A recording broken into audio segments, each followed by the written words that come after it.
pessoal, bom dia! Mais uma vez aí a dupla Bira e Faria. Bira, minhas continências aí para você, meu amigo, continência para todos. Mais um dia aí, né, com exceção do meu técnico aí, que tá foda, meu técnico. Ficamos falando 1h20 ontem. E ele pegou e falou assim, eu peguei para ele pro Bira, né? Eu falei, ô Bira, eu prefiro que você abaixe para mim no meu canal de manhã, porque eu acordo aí, dá para me participar do chart, que a gente termina a live tarde, né? Aí o Bira, tá legal, pá. Aí eu acordei, liguei o computador e tal. Aí tô esperando a live. Vou no canal do Bira, nada. Vou no meu canal, nada. Aí tô esperando. Aí começou a demorar muito, eu falei, aconteceu alguma coisa. Agora, a desculpa não é minha, agora a desculpa é do técnico, tá? Não é uma questão de desculpa. Acontece, né, nas melhores famílias, entendeu? Eu tenho uma falseta aqui no meu computador que de vez em quando ele fecha o microfone e deixa o Corel áudio digital. E aí ele a live ficou só com o Faria falando que ele é muito, sabe, ele quer dominar o assunto. Aí ficou só ele falando, eu ficava... Aí eu tive que falar pra ele, hoje é sábado, né? Acordei, tomo um banhão, tal, se prepara para aquela feijoada no final do dia, tal, mais para meio-dia, né? Mas estamos aí, né? Obrigado por vocês estarem aí nos assistindo, né? É uma gravação, né? Você pode ver de manhã, de tarde ou de noite. Aqui é Bira Monteiro, acompanhado do grande Deus, Pátria e Família, suboficial Faria, e vamos trazer algumas nuances aí da opinião pública brasileira para o dia de ontem e hoje. É um resumão, né? O que você acha, Faria? Vamos lá!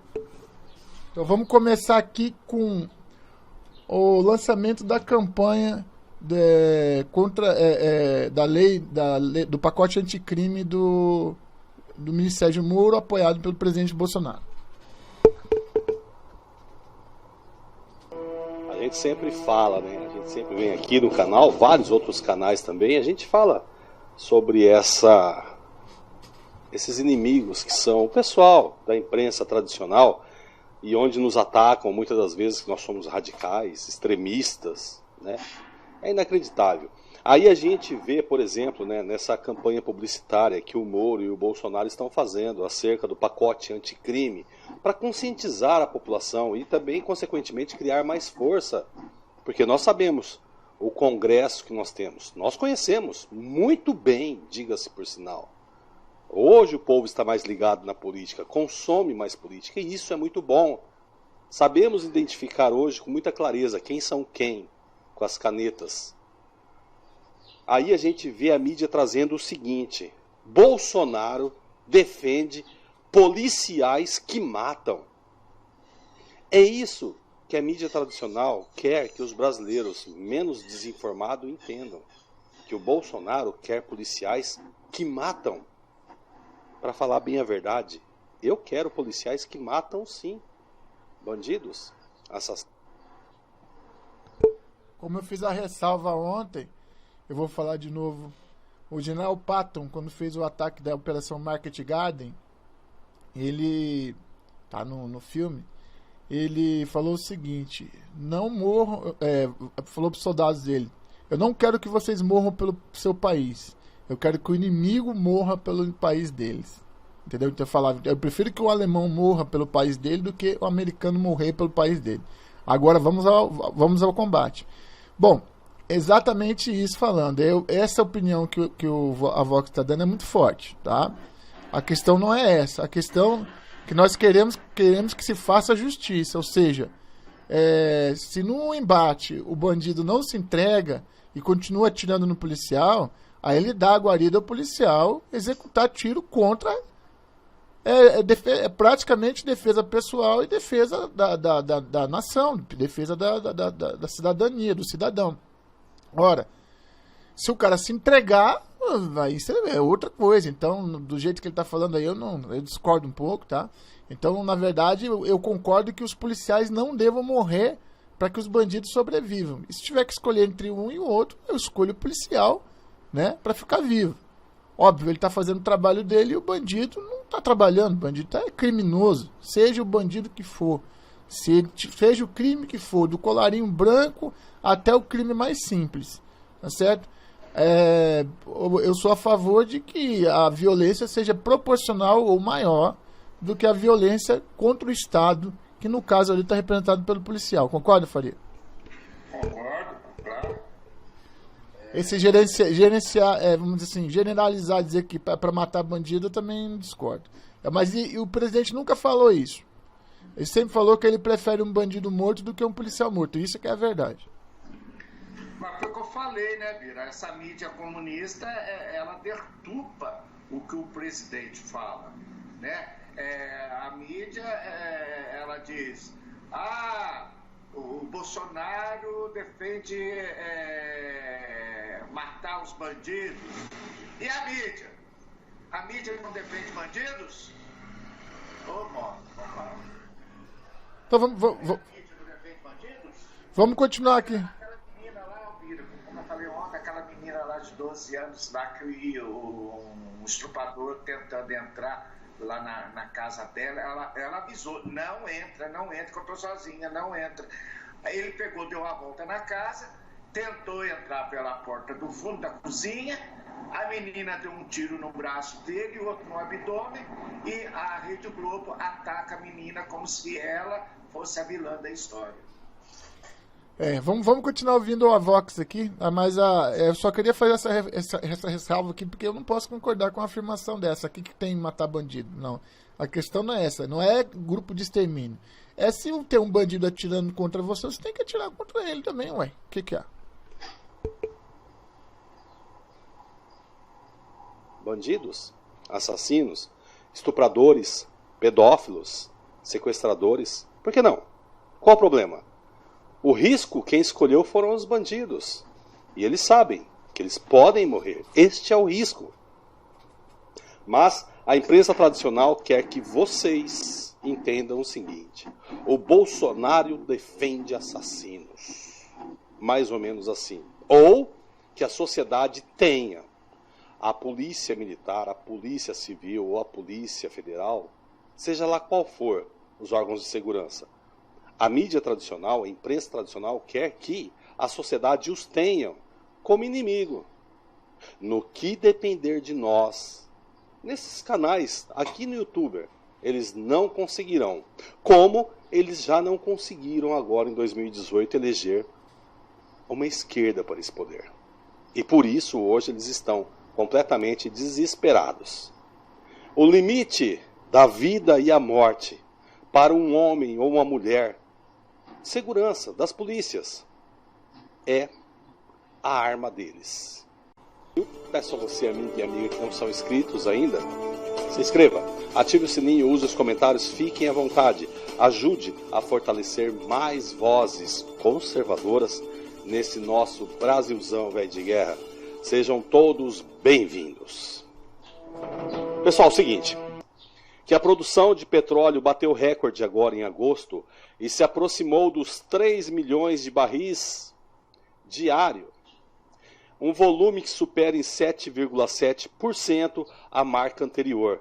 Gestão séria e sem corrupção, o Brasil vai para frente.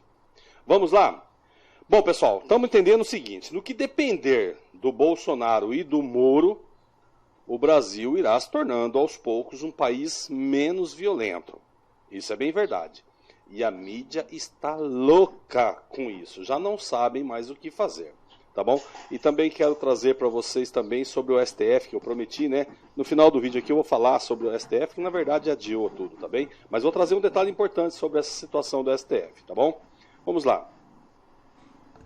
Essa parte do STF eu cortei por quê? Porque já todo mundo está sabendo, como a gente já falou, né, ontem à noite. Foi numa quarta-feira a primeira vez, aí jogaram para... Não, foi numa quinta-feira a primeira vez, aí jogaram para quarta-feira da semana passada, depois jogaram para quinta, e agora só Deus sabe quando é que vai ser. Então, eles estão ainda com a tal da modulação aí, o que eles estão vendo? Os juízes estão entrando na justiça contra eles, né? Eu não sei como é que funciona isso, porque a decisão foi de colegiado, então os juízes estão entrando com representação. Muita gente está falando, porque o problema aqui não é que vai livrar só os quadrilheiros, não. né? Vai livrar muito bandido no país, entendeu? Então, na verdade, essa tal da modulação ou a tal da decisão do seu último a assinar lá, aquele que o réu que não é colaborador, na posição de assinatura, e cerceando segundo o Supremo Tribunal de Direito de Ampla Defesa e Contraditório, o correto seria, já nesse caso de um habeas corpus, criar uma súmula vinculante e daqui para frente fazer isso. Porque, nesse caso, a lei não deveria retroagir para beneficiar o réu, tendo em vista que não é um erro de procedimento. Ou seja, o juiz não tinha como saber que existia essa regra para trás. Entendeu? E, caso fosse feito qualquer outro tipo de coisa, voltasse uma instância só para refazer o julgamento de uma instância para trás e não anular completamente a denúncia, acabar com tudo aquilo que já foi produzido. Por isso os juízes e os promotores, né, o próprio Aras também, estão de olho nisso para ver que tipo de modulação que vai ser feita. O que é a modulação? Vai valer a partir de quando? De hoje ou vai valer a partir de para trás? É isso aí que... Agora, como eu já falei ontem também, no caso desse gerente da Petrobras, se não me engano, né, que conseguiu o habeas corpus, outros vão entrar também com a mesma solicitação dele. Daí a bagunça, quem fez foi o próprio STF. Positivo. Próximo aí, Bia. Tá, vamos lá. Muito bem, pauta número 3, o ministro Gilmar Mendes, do STF, deu salvo-conduto aos advogados José Roberto Figueiredo Santoro e Raquel Botelho Santoro César, contratados, adivinhe por quem? Por Paulo Vieira de Souza, o Paulo Preto, ex-diretor da estatal paulista Dersa, acusado de ser operador financeiro de políticos do PSDB, o partido do Fernando Henrique Cardoso, que colocou Gilmar Mendes lá no Supremo, é bom lembrar. Gilmar Mendes proibiu a força-tarefa da Lava Jato de abrir inquérito policial ou qualquer outra investigação criminal contra os dois e também que não se investigue fatos relacionados a eles nos autos que tem como alvo Paulo Preto. Está distribuindo blindagem o Gilmar Mendes. Fez isso com o Glenn, né? Agora está fazendo com a turma do Paulo Preto. O operador do PSDB é acusado em Curitiba de envolvimento com lavagem de 100 milhões de reais e uso de contas secretas abertas em paraísos fiscais. Eles pediram em um habeas corpus que fossem impedidas quaisquer investigações contra eles. Em São Paulo, ele foi condenado a 145 anos de prisão na Lava Jato. Ainda nessa quinta-feira, o TRF4 transferiu do Paraná para São Paulo uma ação penal em que Paulo Preto é acusado de lavar dinheiro para a Odebrecht e a UTC.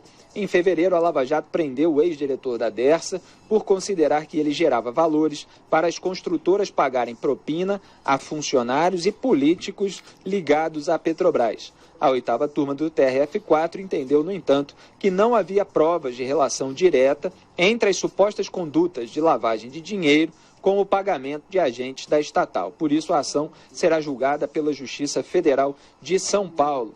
Zé Maria Trindade, a gente viu lá atrás os recados do Paulo Preto, como quem poderia delatar a alta cúpula tucana. A gente viu essas acusações de que ele era operador de propina do PSDB. A gente viu também relatórios da Polícia Federal mostrando a quantidade imensa, mais de 40 contatos do Gilmar Mendes com o Aécio Neves. Ele sempre foi muito ligado à alta cúpula tucana.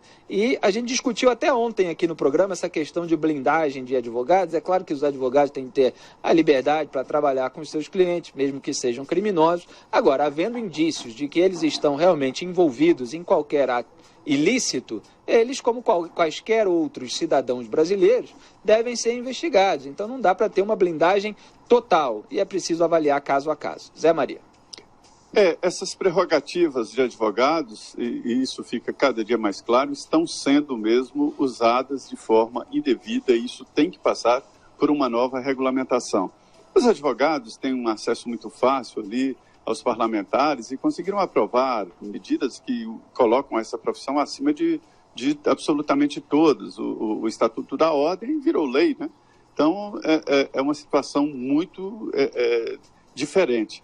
Olha, Felipe, a Constituição de 88, ela foi elaborada no pós-ditadura militar e isso acabou provocando ali escorregadas muito fortes dos constituintes, deputados e senadores, né? que eram constituintes também, e definindo ali alguns pontos, inclusive o habeas datas e o habeas corpus preventivo. O habeas datas é no sentido de que qualquer pessoa pode acionar qualquer empresa ou investigador e quero saber o que você tem contra mim aí. E outra é o habeas corpus preventivo, quer dizer, alguém que se vê numa condição de sofrer uma injustiça ou uma prisão ilegal, aciona, em vez do habeas corpus, que é quando a pessoa está presa, né, o habeas corpus preventivo. Então, veja bem, isto é para questões assim, urgentes, que possam ferir a legislação ou que tem um grupo mais forte, né, do que o próprio Estado. Então, é preciso entender esses instrumentos como uma emergência da emergência. E estão sendo banalizados pelo Supremo Tribunal Federal. A blindagem, ela é muito séria. Isso porque o indivíduo blindado, ele suspende investigações e processos muito sérios. E que o próprio Supremo não tem conhecimento do que se trata aquela investigação. É muito sério e estão banalizando. E, por coincidência ou não, essas banalizações caem nas mãos de Gilmar Mendes. Agora, para entender bem, esses advogados são acusados de cometer algumas ilegalidades. E, como é que não, e por que não pode ser investigados? Só porque são advogados? Advogados, prerrogativas. Mas aí... Ou será que é porque são advogados do operador de propinas do PSDB? Pois é, agora é o seguinte, são envolvidos. Se eles estão envolvidos nessas maracutais, o que interessa o fato de ser advogado ou não? Agora tem essa também, não podem ser julgados, embora estejam envolvidos, ou sejam importantes aí sejam importantes os papéis desempenhados na maracutaia, mas não podem porque são doutores. Eu lamento muito ter cursado só até o 3º ano a faculdade de Direito, porque eu estou gostando dessa ideia de ser advogado, que daqui a pouco é sinônimo de impunidade. E aí, Faria, o que você acha disso aí?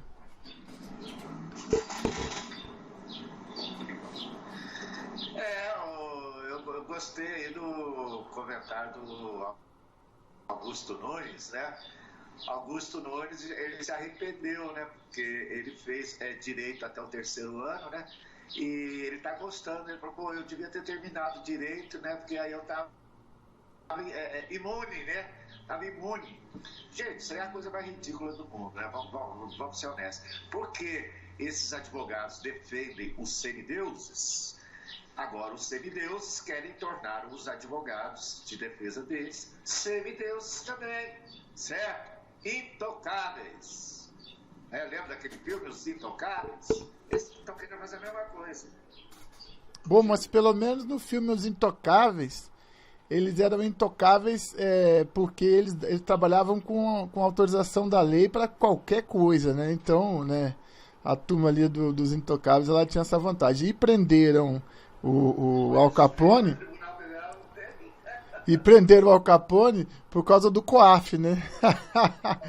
o COAF que eu tô falando, prenderam o Al Capone por causa da Receita, da Receita Federal, né? Ele devia impostos, etc. e tal. Não foi nem uma ação das ações do Al Capone, porque o chefão, que é chefão, não tem nada, né? Não tem dinheiro, né? Tá cheio de amigos, porque os amigos estão sempre lá, os advogados não é ele que paga, são os amigos dele, etc, etc. Esse é chefão de mafioso mesmo, e tem gente que ainda fica, mafioso livre, aí liberta o mafioso não quer sair, é uma bagunça, né? Mas de qualquer forma, de qualquer maneira, essa classe de advogados, ela se acha acima, sim, da classe normal. Aliás, nós temos aqui também a classe dos jornalistas que também se acham intocáveis em relação às suas fontes. Então, nós podemos colocar os dois. O jornalista não quebra a fonte, também a gente não fica sabendo se é verdade o que ele está falando. Porque não tem como comprovar, a não ser que tenha documentos, etc. Dá o caso do Edivaldo aí, né? O próprio ministro do Supremo Tribunal, Gilmar, levou como ver o Edivaldo. Ele é o melhor advogado, ou jornalista, que nem formação de jornalismo ele tem. E, como falou aí, essa situação a OAB, ela é um sindicato, assim como a CUT é um sindicato, e tem vários outros sindicatos, né? Por que é um sindicato que tem mais direito que os outros? Não dá para compreender, tá? Bom, de qualquer forma, de qualquer maneira, tá aí o resultado. Eles tiveram aí a sua blindagem feita pelo Gilmar Mendes e aí estão tranquilos, podendo atender aos seus clientes naquilo que eles querem fazer. Ou seja, coisa boa pelo jeito não é. Para precisar de ter blindagem do STF, não deve ser boa coisa, né? Vamos em frente? Mas a chapa esquenta para alguns, viu, Faria? A chapa esquenta. E aí, o camarada começa a ver que ser delator no Brasil não é fácil mesmo, não é fácil.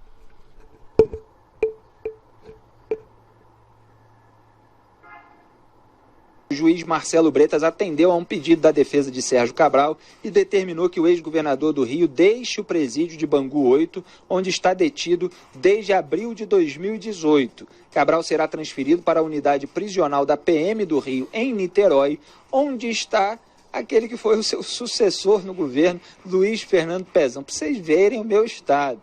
Tem o governador preso e o sucessor dele preso também. Segundo a defesa de Cabral, a integridade física do ex-governador estaria em risco, pois ele tem confessado seus delitos sempre que interrogado, o que resta por desagradar inúmeras pessoas, inclusive dentro da própria unidade prisional. Assinalou Bretas no despacho, aspas, entendo que a suspeita de eventuais riscos à segurança do preso, aliado ao temor relatado pelo acusado e a sua nova postura, são suficientes para justificar a transferência para outra unidade prisional. Só lembrar uma coisa, não quer dizer o caso que ele vá para outra unidade prisional que ele está safo, não. Nós já tínhamos conversado sobre isso. Então, na verdade, pode ser que diretamente tenha alguém preso ali que ele está delatando, mas com certeza ele está delatando muita gente de fora da cadeia que pode sim, né, mandar fazer uma queima de arquivo. Que é uma coisa comum aqui no Brasil, num país onde esfaqueia um candidato a presidente da República que você não consegue vencer nos votos, né? Ou um vereador, ou um prefeito que ganhou e o segundo lugar lá quer pegar a vaga dele, manda matar. Isso aqui já acontece direto no Brasil. Então, para matar uma caixa preta como a do, né, nosso companheiro aí, nosso amigo Grande Cabral, ele se resolveu perguntar: ei, Pezão, como é que tá o negócio aí? Não, aqui tá bom, vem pra cá que a gente faz a defesa um do outro aqui. Então aí deve ter sido isso, né? Engraçado que ele até escolheu o presídio, né? O que você acha disso aí, Faria? Qual é o nome daquele prefeito lá de Santo André? Celso Daniel? Celso Daniel, gente, ele foi queima de arquivo, né? Um exemplo claro aí de quem foi queima de arquivo foi o Celso Daniel. E outro, aquele cara sofreu, porque foi retirado os dedos dele, foi retirado os dentes dele antes dele morrer, amarrado. Quer dizer, aquele cara, ele pagou os pecados dele ali, mas infelizmente pagou para ser calado a boca aí, né, Bira? Sabe-se lá se com essa tortura toda não queriam saber se ele tinha um dossiê escondido, alguma coisa assim, né? Se ele tivesse, hein? Se ele tivesse. A única coisa que ele falou é que ele queria sair do esquema, né? Mas aí, antes de matarem ele, tentaram descobrir se ele tinha alguma garantia, né? Tinha alguém com algum documento e tal. Pior que ele não tinha, né? Vamos em frente?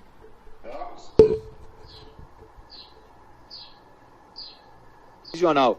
Festivais. Lembrando que o Sérgio Moro aqui na entrevista falou da dificuldade de se conseguir delatores em facções criminosas, né, as mais armadas, mais violentas, justamente porque eles ficam com medo da retaliação da facção criminosa. Então, o Sérgio Cabral, pelo visto, há um risco de retaliação a ele também. Eu estou fazendo aqui essa analogia, são casos diferentes, é claro, mas sempre um delator fica visado pelos criminosos, principalmente se se esses criminosos estão sendo delatados por ele. Sérgio Cabral já está condenado a 233 anos e 11 meses de prisão. Isso é incrível, né, Augusto? 233 anos e 11 meses de prisão. Ele não tem vida suficiente para cumprir a pena por todos os crimes que ele cometeu. Ele governou o Rio por 2 mandatos entre 2007 e 2014. Pezão foi o seu vice e assumiu o governo quando Cabral renunciou em abril de 2014 para concorrer ao Senado, mas acabou desistindo. Em novembro de 2016, o ex-governador foi preso na Operação Calicut, desdobramento da Lava Jato, por ordem do juiz Marcelo Bretas. Sufocado por tantas condenações, o réu em outras ações ainda em curso, Sérgio Cabral decidiu mudar a estratégia de defesa e passou a confessar ilícitos em seus mandatos no Palácio Guanabara. Em audiência com Bretas, em fevereiro desse ano, Cabral declarou, aspas, apego ao poder e ao dinheiro é um vício. Fecha, isso a gente já tinha notado, né, Cabral? Mas é sempre bom que o criminoso, principalmente se está querendo fazer delação, diga todas as verdades que precisam ser ditas. Augusto, sempre houve muita discussão em relação à delação do Cabral, porque ele seria o topo, o líder de uma organização criminosa, mas sempre se falou muito de que ele teria gente do judiciário para entregar. Então é claro que a gente acompanha o caso com curiosidade, ciente de que os benefícios também não podem dar a ele uma vidinha muito fácil. Ele tem que pagar pelos crimes, sim, de alguma forma. Ele tem coisas a dizer sobre o judiciário, não só o Judiciário do Rio, ele tem muita coisa a dizer sobre o Lula, de quem ele foi parceiro, né, e sobre a Dilma. Ele tem, sim, coisas a dizer. Agora, ele vai começar a procurar algum julgamento em que ele foi condenado com algum delator falando por último, né? Ele deve estar procurando isso aí para ver se escapa pela chicana Bendini também. Mas o recorde que ele atingiu é uma coisa impressionante mundialmente. Você conseguir tantos anos de cadeia, isso aí é coisa para chefão da máfia siciliana. Zé Maria Trindade. Ainda faltam 30 processos, é muita cadeia. Olha só, eu vi com bons olhos, é uma boa notícia essa de que o juiz Bretas entendeu que ele está colaborando. Porque logo no início, a arrogância dele era tão grande que ele decidiu agredir o próprio juiz Bretas e ficou fazendo ameaças, insinuações com relação à família, houve insinuações aí. Ele achava que não tinha mais nada a perder. Tinha. Foi parar em situações muito complicadas em presídios, né? E a situação dele ficou muito difícil. E agora, colaborando com a justiça, mesmo que ele não vá para a liberdade, eu não acredito que um acordo assim seja fechado. A ideia é de que ele faça uma delação para melhorar a sua vida carcerária. Fique ali 30 anos, deve acontecer a unificação de penas, isso é tradicional da justiça brasileira, unificação, 30 anos, que é o máximo que alguém pode ficar na cadeia, e ele pegaria uma cadeia melhor nesse acordo, e eu fico feliz, porque ele tem sim muito a mostrar, ele tem muito a falar, ele distribuiu muito dinheiro, e muita gente que anda esquecido pela justiça pode entrar na linha de tiro a partir desta revelação do ex-governador do Rio de Janeiro. Agora, viciado em corrupção é um negócio interessante, né? Eu achei que nesse campo aí o limite da criatividade tinha sido alcançado pelo Michael Douglas quando ele disse que era viciado em sexo, lembra? Ele, para se explicar lá com a patroa, ele veio com essa e se internou. Essa é uma ótima, né? Você é pego em flagrante, não, eu sou viciado, eu não estou traindo ninguém e tal. Agora, esse aí, ele nem disse cleptomaníaco, porque é pouco. É viciado em roubo. Essa é ótima. É a mesma coisa. Viciado em roubo, ser rico é uma coisa. E o outro lá, viciado em sexo, é um tarado. É a mesma coisa com nomes diferentes. Exatamente. Esse cara não deu uma risada ainda, né? Tem que rir pra não chorar, né? Mas, de qualquer forma, de qualquer maneira, eu já vi algumas delações aí do Sérgio Cabral, ele falando assim, eu fui muito ganancioso, que realmente eu menti aí, fui ganancioso. O cara roubava até de merenda de presidiário, merenda de escola pública, o cara fazia tudo que podia para tirar dinheiro do Estado de toda forma. Só podia parar aí mesmo, só podia parar, porque a vergonha era tão pouca que o roubo corria em qualquer... Ele só falava o seguinte, assim, onde é que nós vamos roubar hoje, né? Eu acho que ele entrava no gabinete dele e falava, onde é que nós vamos roubar hoje? Quem nós vamos roubar? Né? Mas 30 processos ainda é muita coisa, hein, Faria? Pelo amor de Deus. Não, lembra que você falou ontem, Vira? O Cabral é o seguinte... Ele vai morrer na cadeia, vai reencarnar de novo. Aí o Bira ainda brincou assim, a polícia tá esperando ele na hora do parto, lá na maternidade, com a algema de neném ali pra ele. Vai pegar a descendência dele lá, vamos ver onde é que ele vai encarnar. Até lá a polícia já vai saber onde é que ele reencarna. Eu tô brincando, né? Porque tem muita gente que não acredita em reencarnação. Aí ele reencarna e fala assim, pode soltar o bebê aí, que ele já tá preso aqui, ainda falta para ele cumprir aqui mais de 130 anos. Aí umas 2, 3 vezes que ele reencarnar, ele volta, aí ele fica livre. Aí ele se candidata também, alguma coisa. E o povo ainda vota nele, se duvidar. Vamos em frente.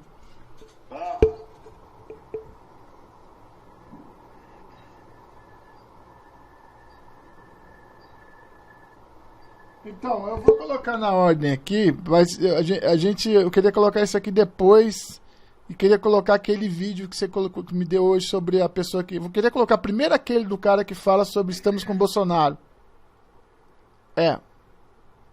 Apoio total a Bolsonaro, pode ser?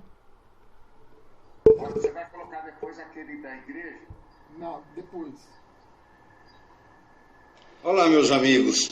Muitos reclamando. Mas o Bolsonaro não é aquilo que a gente queria. Ora, a esquerda é uma nação inteira descalça, sem calçado, andando sobre as pedras. Bolsonaro é uma botina meia sola, um sapato meia sola, e eu prefiro andar com uma botina meia sola, um sapato meia sola sobre as pedras, do que andar descalço sobre as pedras, que é o que a esquerda é. Ela quer a nação descalça. É evidente que queríamos 100%, mas não temos. Avançar é contrariar interesses. Agora, quando você contraria todos os interesses, você não sai do lugar, você não vai para lado nenhum. Essa que é a realidade. Então, o que nós temos que fazer? Apoiar o governo Bolsonaro, apoiar esse sapato com meia sola, essa botina com meia sola que temos e conseguimos, graças a Deus, que é muito melhor do que andar descalço, e pararmos com esses mimimis de não sei o quê, que é isso que a esquerda quer. Ela usa a imprensa para ficar noticiando um monte de coisinha, porque eles sabem, eles estudaram a psicologia do ser humano, eles são experts nisso. Eles sabem que a gente vai ficar revoltado, então eles colocam só materinhas para rachar a direita, para dividir o eleitorado do Bolsonaro, que é isso que eles querem, que é a única chance que eles têm. Agora, em 2022 vence o contrato de concessão da Globo. Ela está com o Roscoff na mão, porque ela tem que pagar todas as suas dívidas com a Previdência, etc., etc., e depende de um decreto do presidente para que essa concessão seja renovada. Ela está com o Roscoff na mão. Essa é que é a verdade. E vai ficar todo dia enchendo o saco. E o Bolsonaro é couro grosso, como ele diz. E ele não abre mão desses valores familiares, os valores judaico-cristãos que nos norteiam, que nos alicerçam. O Bolsonaro tem razão nisso. Aborto, casamento gay, passeata de LGBT, imbecilização nas escolas, ideologia de gênero, desarmamento, tudo que essa nojeira que essa esquerda quer, o Bolsonaro não abre mão. Nós temos que reconhecer isso. E muita coisa foi conquistada. Não podemos esquecer disso. Vamos prestar atenção. Vamos apoiar o Bolsonaro e vamos deixar de mimimi. Porque nem tudo que a gente quer, a gente consegue. Existem milhares e milhares de interesses dentro desse Congresso, e STF, etc., que nós não vamos conseguir contrariar em 100%. Mas um pouquinho a gente consegue. Basta ter um pouquinho de bom senso e paciência. Infelizmente é o que temos. Eu prefiro andar de botina meia sola e de sapato meia sola sobre as pedras do que andar descalço, que é o que a esquerda quer que tenhamos. Os pés descalços caminhando sobre as pedras. Bolsonaro, estamos com você e, falando nisso, pega pra capar.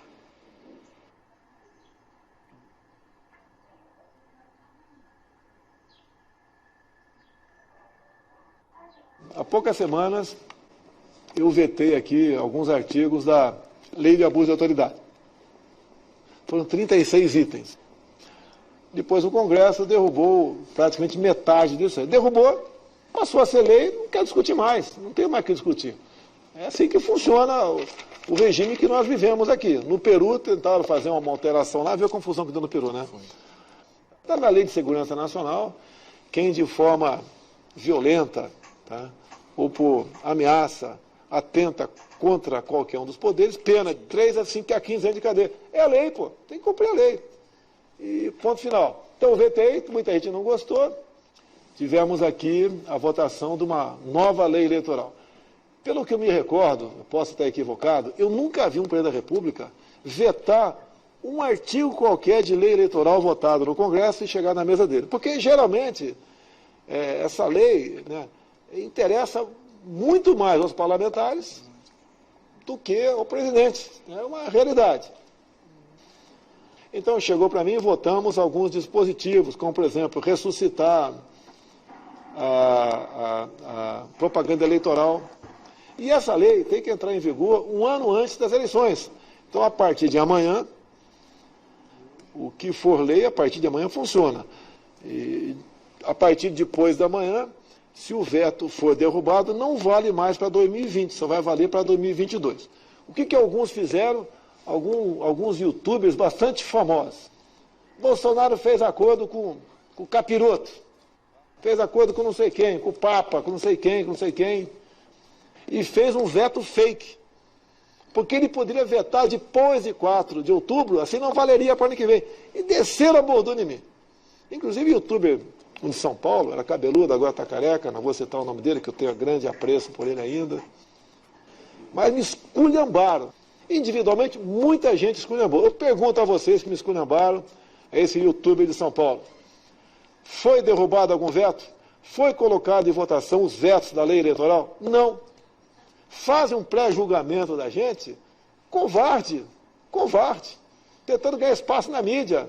O Bolsonaro já é igual um outro qualquer. Bem, igual a outro qualquer, é muito amplo. Tem muito deputado e muito senador que são boas pessoas. Ou todo mundo ninguém presta. E daí começa a esculhambar de toda a forma possível. Eu confesso que eu tenho couro duro. Não dá... Um cara normal, eu acho, desistiria. Porque os caras te ofendem. Quem foi para a ofensa, eu bloqueei. Bani, chama banir isso mesmo? Eu bani, não quero mais conversa. O cara atinge a minha família, a minha mãe, atinge todo mundo. Veto fake, para inglês ver. Vai ser derrubado, os vetos serão derrubados e valerão para o ano que vem. Não foram sequer votados, eu quero ver agora o que você vai falar. Você criticou. Ou você confia em mim ou não confia. Que motivo eu dei para cada um de vocês? Que eu respondo por mim, que não estou fazendo aquilo que você, quem votou em mim pelo menos, acha que tem que ser feito. Então, lamento a posição, né, o pré-julgamento por parte dessas pessoas. Se errar um dia, tudo bem. Vetei, podia ter vetado depois do dia 4, sim, poderia. Vetei antes, tenho 28 anos de parlamento, sabia o que ia acontecer. Então, não tenho críticas por parte de ninguém que tem juízo, né, e tem senso de responsabilidade no momento. E se o Congresso vier derrubar o veto, é direito do parlamento. Se você acha que o deputado, o senador votou errado, você decide no futuro se vai votar nele ou não. Então, queria salientar primeiro, antes da tua manifestação, primeiro, não é nem a questão do veto ou não veto, do resultado ou não, porque esse jogo pouca gente entende, como ele falou, ele tem 28 anos de parlamento. O cara que é youtuber ainda quer saber mais do que o presidente da República. Quer saber mais do que a equipe dele que está ali, que está fazendo as coisas da maneira correta, né? Dizer que o Bolsonaro se vendeu, dizer que o Bolsonaro está no esquemão, dizer que o Bolsonaro pagou para a reforma da Previdência, tem de tudo aí. Tem de tudo a palhaçada. É o que eu sempre falo, falar mal dos outros é muito mais difícil do que encontrar as virtudes daquilo que está acontecendo. E aqui nesse canal, no canal do Deus, Pátria e Família, a gente procura aquilo que é bom, aquilo que está acontecendo de bom, porque todo mundo olha para o governo Bolsonaro e vê o copo meio vazio, e não vê que o copo está meio cheio, né? Eu não concordo que o Bolsonaro seja uma botina velha. Muito pelo contrário, eu acho que ele é um coturno, bem forte. E quando o coturno pisa, né? Dói, né? Dói, porque quem tá na frente vai lá, mete o coturno, sobe e o coturno passa por cima. Agora, é tudo dentro da lei, né? Então, ele bem falou, esses, vamos dizer assim, eu quase queria falar uma palavra mais forte, mas esses tentantes, esses brincantes, né? Que querem ganhar inscritos, que chegou aquele momento do ranço, sabe?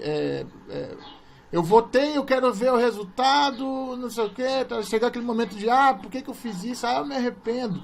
E aí eles partiram, esses youtubers de direita, não estou falando todos, mas alguns deles, partiram para embarcar nessa, do quanto pior, melhor, sabe?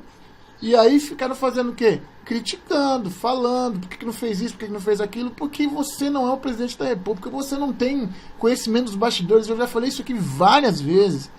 Você não tem conhecimento, você acabou de começar a entender o que é política e você já quer sair dando ordem, dizendo o que tem que fazer, o que não tem que fazer. O cara tem toda uma coisa. Quando a gente fala governo Bolsonaro, ele não está falando de uma pessoa, não, ele está falando de toda uma equipe que tem. Aí se a gente fizer isso, acontece isso, se a gente fizer aquilo, aí é a avaliação de toda uma equipe colocada e julgada por um só, de repente, blogueiro ou youtuber, ou a esquerda marrom, não vou nem falar essa imprensa marrom, mas de qualquer forma, de qualquer maneira, foi um desabafo do presidente, que já fez isso na frente da casa dele ali, né, na saída da casa dele. Falou assim, dá um tempo, peraí, deixa eu trabalhar. A esquerda batendo nele agora, a direita batendo também, o que você acha, Faria? Não, Bira, eu até vou falar o nome da pessoa, porque a pessoa respondeu ao presidente, né? Esse blogueiro aí que o presidente fala é o Nando Moura. Eu assisti a resposta dele, não me convenceu a resposta de Nando Moura, não me convenceu, tá? Quem quiser é só entrar lá no canal do Nando Moura, e ele está lá respondendo ao presidente da República. O que ele falou ali, honestamente, não me convenceu, tá? Foi o que o Bira falou, gente. O presidente é o nosso presidente, ele está brigando pelo país, mas ele não pode tudo, gente. Ele não pode. Nando Moura criticou ele, que ele mandou lá para votação 4 dias, que ele tinha um prazo maior, né? Tinha mais 4 dias. Mas quem decide a hora de mandar ou a hora de não mandar é o presidente, não é Nando Moura. Entendeu? Não somos nós. Não é Leandro Costa lá que falou que o Bolsonaro perdeu uma oportunidade única, que era invadir o Superior Tribunal Federal. Que cabeça é essa, gente? Pelo amor de Deus. Entendeu? Agora esse Leandro Costa aí, ele ficava em cima do muro, né? Ficava em cima do muro. Quando o Bolsonaro estava ganhando, ele ficava do lado do Bolsonaro. Aí o PT falava alguma coisa, ele ia pro lado esquerdo, mas sempre em cima do muro. Agora não, agora ele caiu pro lado da esquerda, e não consegue mais subir o muro, né? Ficar em cima do muro, não consegue mais, e se declarou mesmo que a esquerdista é contra Bolsonaro mesmo. E eu combato ele, tudo, Bira sabe, vocês sabem. E o que a gente não pode esquecer, e que não deve se esquecer, é que essas pessoas surfaram a onda Bolsonaro, tá? Eles simplesmente surfaram a onda Bolsonaro, e agora eles querem determinar como o presidente da República tem que comandar o país. Horas. Tem gente que dá santa ignorância, fala que se fosse presidente da República fechava o Congresso, investia mais em educação, fazia não sei o quê. Meu irmão, até medida provisória tem que passar pelo Congresso, até em validade de 90 dias. São 3 poderes. Se são harmônicos ou não são, isso já é da teoria, mas na prática deveriam ser. Mas a gente sabe que tem os problemas. E outra coisa, você acha que você vai acabar com a corrupção de 30 anos assim, de uma hora para outra? Cara, não sei nem como é que o Bolsonaro está de pé ainda. Duas cirurgias, é couro duro. 2 cirurgias, tocando, fazendo questão de, depois de uma cirurgia, ir na ONU, falar abertamente aquilo que ele pensa e como pensa o governo brasileiro em relação e a sua população, a sua grande população, aquela que produz, não aquela que fica só de parasita, não. Em relação a nossa autonomia como país, como povo, né, Faria? Vamos em frente? Nossa. Bira, eu vou voltar lá pra sala, porque foi o carro aqui, moto aqui, gravação direta. Tá bom, peraí. Pronto, já está instalado. Posso continuar agora? Posso continuar? Pode continuar.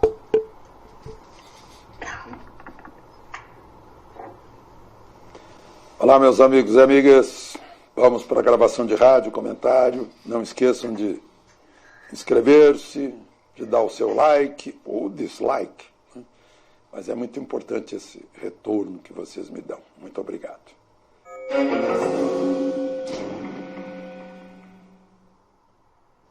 Bom dia. Só parar de roubar a Petrobras e já atingimos um recorde na produção de petróleo e gás.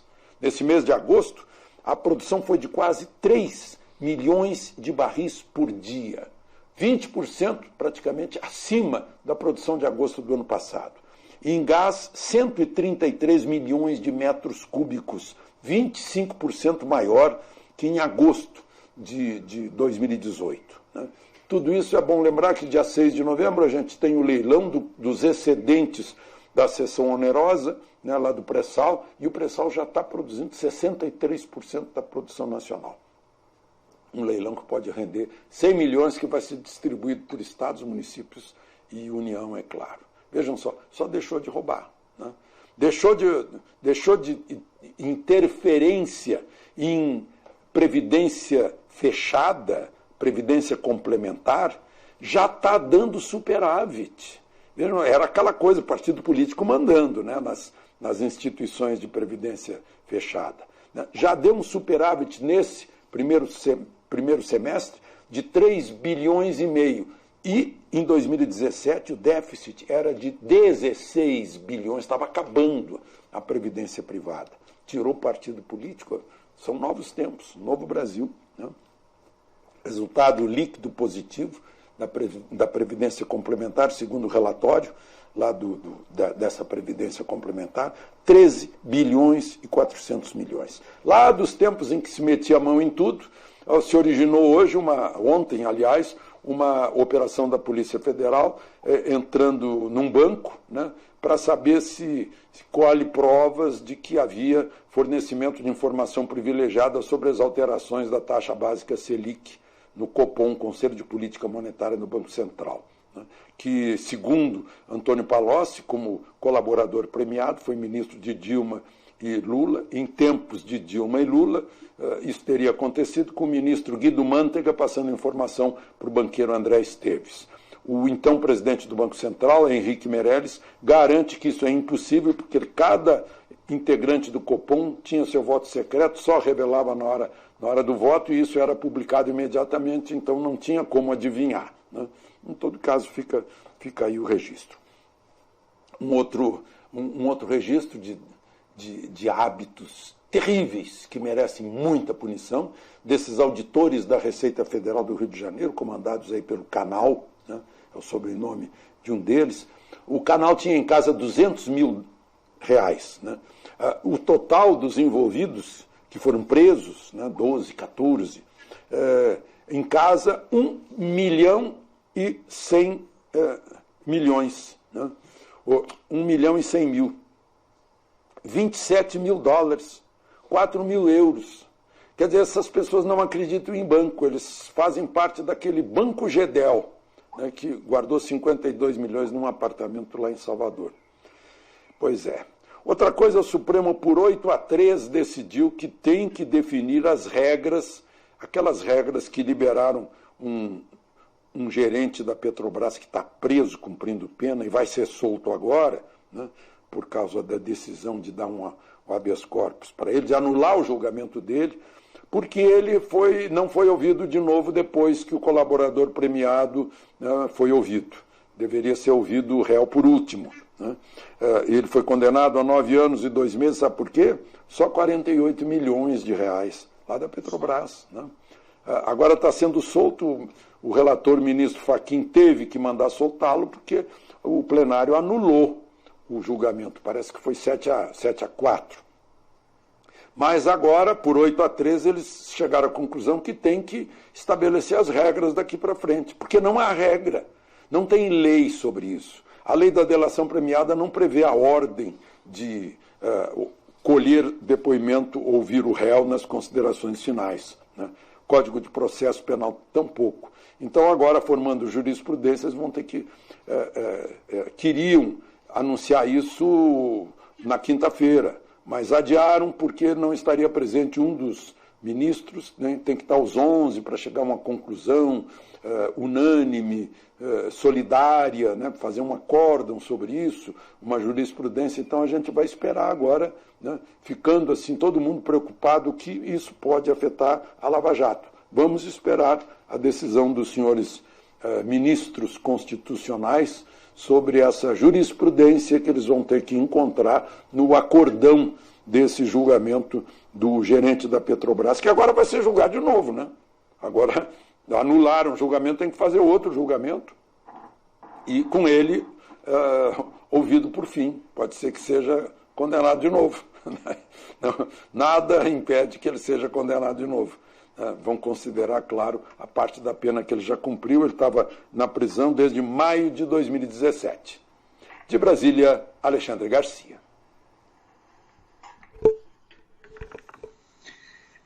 Pessoal, foi o que o Bira mesmo até comentou isso aí no início da live, né? Foi na quarta, depois quinta, depois para outra semana, agora não tem data marcada e tal. Eu gosto muito do Alexandre Garcia porque ele é um cara que tem um discernimento compatível. Ele dá as opiniões dele, mas você vê que ele é sensato, né, Bira? Você vê que ele é sensato, que ele é uma pessoa que tem a cabeça no lugar, não só como esses outros aí, que sai xingando, denegrindo a imagem, tudo, né? Bira, tá contigo aí. O debate da opinião pública, por que eu falo, sempre insisto em falar opinião pública? Porque o pessoal fala assim, bota esse chapéu política. Política, para mim, existe em todo lugar. Toda vez que você política, você faz para convencer uma criança a comer uma comidinha, desde que isso até um negócio que você vai fazer. Você até fala assim, a política da empresa a política do não sei o que lá a política da escola é contra a política da nossa empresa, tal. Então, esse termo político é muito amplo. A gente está falando de opinião pública, né? E quando você faz uma análise, ainda mais uma pessoa do gabarito do Alexandre Garcia, né, que tem um conhecimento de causa tão grande e que não está preso, né, a nenhum tipo de editorial, que eu acho que ele diz até que ele se libertou dos editoriais. E uma coisa que ele falou depois de eu não sei quantos anos de carreira, ele tem muitos anos de carreira de jornalista, a coisa mais gostosa que ele falou que tem hoje é que ele tem o feedback da opinião das pessoas, que as pessoas realmente comentam lá. Ele tem muitos seguidores, não tanto quanto esses youtubers de direita que vivem metendo o pau no governo, porque isso virou uma instituição no Brasil, meter o pau no governo. Agora, o que não dá para entender é que você cresça a partir de uma ideia e no meio do caminho você fala, não, a ideia não é essa não, nós fizemos tudo errado. Então, voltando para o assunto, a prática essa que está sendo questionada, ela tem um fundamento jurídico, que é o fundamento da ampla defesa do contraditório, né? Mas também ela tem o alcance dela, já que se chegou à conclusão que nesse ponto aqui está errado, a mudança tem que ser dali para frente. Tá entendendo? Por quê? Porque como não existia esse caso e como não foi criado um prejuízo real, né? Porque tão pouco... não interessa se a pessoa que foi acusada e teve os réus colaboradores, todos são réus. E se todos se manifestaram, independente de qualquer coisa, o juiz já tomou a decisão dele baseado em todos os fatos e atos. E pouco vai definir ou não um ato que seja feito por um dos réus colaboradores. No máximo vai confirmar alguma coisa que já está nos autos. Agora, há discussão para isso, e a discussão está aberta. Agora, a modulação disso, ou seja, o prejuízo que isso vai dar para a justiça e a insegurança jurídica, que é o principal. Então, nós, nesse momento de transição, agora, enquanto eles empurram essa decisão para frente, tem um juiz agora falando o que eu vou fazer. Como é que eu vou decidir isso aqui? E se eu decidir errado? Porque já tem promulgada a lei do abuso de autoridade. Então, na dúvida, pro réu, libera esse bandido aí. Antes eu do que ele. Isso já está acontecendo. O próprio ministro Sérgio Moro falou que está acontecendo fatos de casos graves que estão sendo liberados porque o juiz está tendo insegurança política. Ora, pelo que eu entendo, o STF existe para dar segurança política e não para tirar a segurança política do meio judiciário. Você não concorda comigo, Fred? Concordo. Essa aí é uma forma, eu acredito que é uma forma de ganhar tempo. Eu sei lá, isso aí não existia, gente. Eles brindam ele. A verdade é essa, eles estão tentando brindar de tudo quanto é forma e vamos ver o que vai acontecer, né? Ô, Bira, você tem aquela pauta lá da igreja lá dos garotos, né? Aquela que eu te mandei hoje. Você tá falando do cara que tava na igreja e mandou sair, é isso? Da igreja da Sé? Eu acho que não tem essa pauta aqui não. Eu só sei que o vídeo não dá pra colocar. Manda de novo então. Vamos colocar um outro aqui antes, enquanto você manda esse, depois a gente entra nele, tá? Então, já falei aqui, vamos falar uma notícia boa aqui sobre o governo zerar impostos de produtos no exterior. O Ministério da Economia zerou o imposto para compras no exterior de diversos produtos, como máquinas, equipamentos de informática e telecomunicações. Vamos conversar com o repórter Ricardo Ferraz, que tem as informações para a gente. Bom dia, Ricardo. Bom dia, Mara. Bom dia a você que acompanha o Brasil em Dia. Esses produtos são chamados de bens de capital, ou seja, são utilizados para fazer outros produtos. Em geral, tratam-se de máquinas que não são fabricadas no Brasil e que vão modernizar o parque industrial do país. No total, 532 bens de capital, 232 bens de capital tiveram os impostos de importação zerados até dezembro de 2021. As alíquotas chegavam a 16%. A nova lista se incorpora a outras 2.500 isenções tarifárias concedidas pelo Ministério da Economia.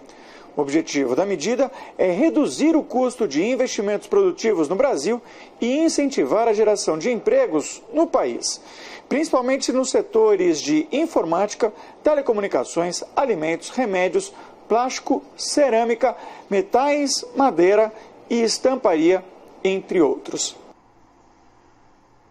Bom, eu vou comentar rápido essa aqui, Faria. Isso vai gerar o quê?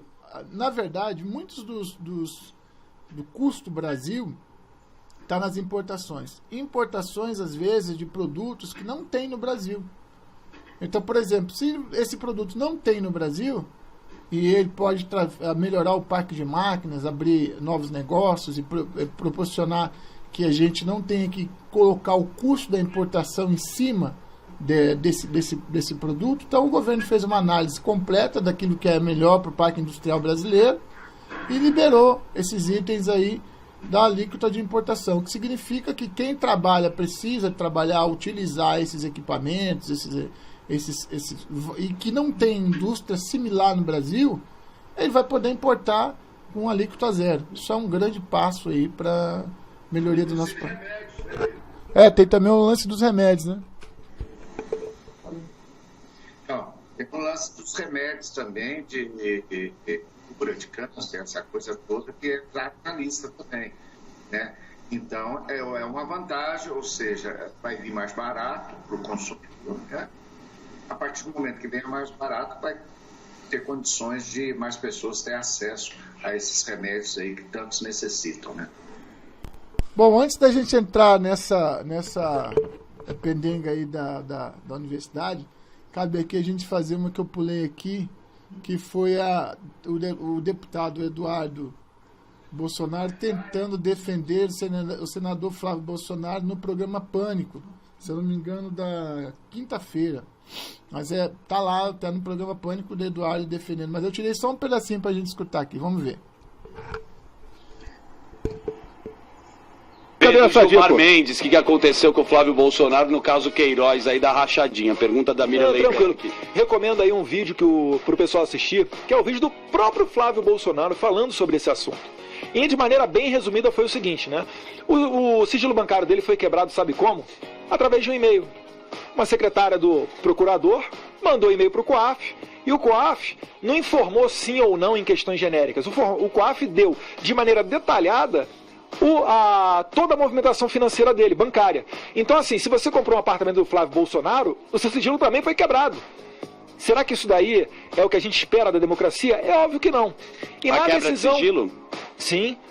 E a decisão do ministro Dias Toffoli, de maneira genérica, ele fez parar as investigações para que fosse decidido no STF. Então todas as investigações acerca de quebra de sigilo, etc., o Dias Toffoli determinou que fossem paradas até que o STF julgasse o mérito da matéria, para que não ocorresse o risco de não haver uma uniformidade nas investigações do Brasil. Ponto. Essa decisão do Dias Toffoli valeu para todo mundo, menos para uma pessoa, Flávio Bolsonaro. O Ministério Público do Rio de Janeiro, contrariando a decisão do STF, continuou a investigá-lo. E já está há mais de 2 anos investigando ele, tá? E até agora, nada demais. Tudo que foi apresentado, Flávio explicou e de maneira bem... minha opinião pessoal, maneira bem fundamentada. O pessoal do MP continua investigando. Aí o que ele fez? Fez uma reclamação ao STF, foi para o Gilmar Mendes, falando o quê? Olha, STF, estão descumprindo a sua decisão. Vocês falaram para esperar, porque vocês vão julgar o mérito, mas o MP do Rio de Janeiro continua investigando, cagando e andando para o STF. O Gilmar Mendes, o que ele fez? Para de investigar até que o STF decida sobre esses temas. Ponto. É só isso. E de quebra, o ministro Gilmar Mendes ainda falou para se investigar por que o Ministério Público não estava cumprindo a decisão, né, do STF. Então, assim, Você está colocando conduta, certo? Me explica o que é rachadinha e se existe essa prática, só isso. Independente de como fez, se quebrou sigilo, esse é o ponto. Você está falando bonito, hein, rapaz? Parabéns. Obrigado. Ele melhorou, né? Impressionante. E rachadinha, com todo respeito, você gosta. Final de semana comigo, porra. Finalmente falando. Rachadinha, a questão é o que é a rachadinha? Conta aí. Não, a rachadinha... É uma prática, existe lá? Você tá lá no meio do negócio, não tô falando que você faz, mas como é que acontece? Sim, existe essa maneira, essa prática. O dito rachadinho é o seguinte, o deputado ou parlamentar pega os funcionários dele e fala um meio a meio, 90 a 10, 20 a, sei lá. E uma parte do dinheiro retorna para o deputado. Isso aí é o que é chamado de rachadinha. Perfeito. O que pesa contra o Flávio Bolsonaro? Vamos lá. Inclusive, deixa eu estender um pouquinho. Se lembra quando começou a sair as coisas dele, sobre ele, né? Em janeiro, eu lembro porque a gente sofreu na pele, né? Foi numa sexta-feira em que teve uma foto do chefe do MP do Rio de Janeiro, que estava investigando o Flávio, junto com o jornalista da Globo News, almoçando. Perfeito? Nessa sexta-feira à noite, depois desse encontro pactual, né? Surgiu na imprensa. Como é que era? Era Flávio Bolsonaro... fez 40 depósitos de R$2.000 para ludibriar o COAF e fugir da investigação. Aí todo mundo, Aí ele foi lá público e falou o quê? Olha, fiz esses depósitos, fui eu que fiz, foi na agência da Alerj e foram esses depósitos de R$2.000 porque é o máximo que cabe no envelope. Para não pegar uma fila, o que eu fiz? Eu botei dinheiro na minha conta. Então, primeiro passo. Ninguém é burro hoje em dia, se for fazer alguma besteira, de passar o dinheiro na própria conta, pelo amor de Deus. Ele falou, o dinheiro era sobre a venda de um apartamento. Aí o que a imprensa fez? Quem é que comprou o apartamento? Foi o fulaninho lá na Barra. A imprensa foi lá no fulaninho, na Barra da Tijuca, perguntou pra ele, e aí fulaninho, você comprou o apartamento? Ele falou, comprei. Tá aqui no imposto de renda, sim, eu paguei uns 90 mil em dinheiro, tudo declarado. Certamente isso aí não repercutiu na imprensa, né? Sexta-feira. Sábado, o que aconteceu enquanto o Flávio dava essa explicação? Deputado Flávio Bolsonaro tem o título de R$1 milhão na Caixa Econômica Federal. Eles linkam assim, né? Deputado, 1 milhão e acabou, caiu o mundo. Sabe o que foi isso? Quando você vai comprar um apartamento na planta... Eu falei e vou falar de novo. Ele tá tão nervoso que ele falou deputado Flávio Bolsonaro e não senador Flávio Bolsonaro. Isso aí faz uma diferença grande, hein?